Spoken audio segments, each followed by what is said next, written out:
Well, the holidays are a time that brings families together, but for some, it's a time to remember their loved ones who are no longer here. One mother wrote a book to honor her son decades after his passing. WMAR 2 News' Janae Wright shares her story.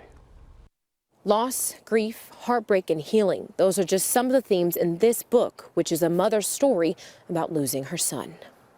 At just 10 years old, John Wandishin was diagnosed with adult leukemia. Shortly after, he received a bone marrow transplant, his oldest sister being the perfect match. But the treatment was short-lived. He had relapsed, so it was only 8 months of normalcy. After he relapsed, the family returned to Johns Hopkins Hospital to learn what their options were. Had another transplant. Chrissy again was his donor. And that began 4 years of up and down, up and down. John went on to live longer than doctors or anyone expected him to. And through those years, he chose to remain happy. As the years rolled by, we did what we could.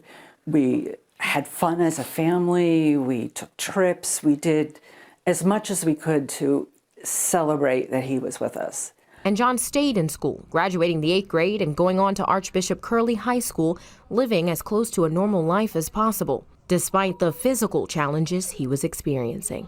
But when his health began to decline further, John and his family knew the end of his life was near.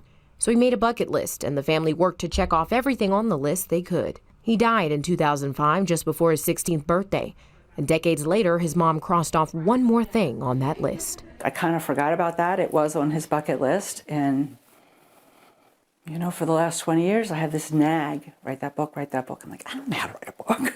I hated creative writing. I don't know how to write a book. She says once she started writing, she couldn't stop. It was something I felt absolutely called to do, to honor my son, but also to give help to people who have lost someone special, but especially those parents who've lost a child, because there's nothing like that. In those 200 pages, she shares the ups and downs the entire family faced.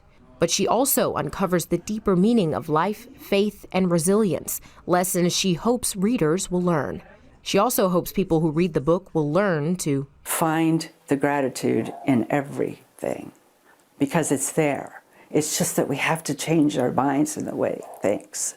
Kathy says because John lived his life happy and with courage and love, he changed the family forever, and she's able to honor him with this book. He lives on in all of us. He lives on in the book now, and hopefully he'll live on in the hearts of the people who read the book. Kathy named the book Climbing the Rainbow because when John passed, the next morning there was a rainbow coming out from behind the family's home. Janae Wright, WMAR 2 News.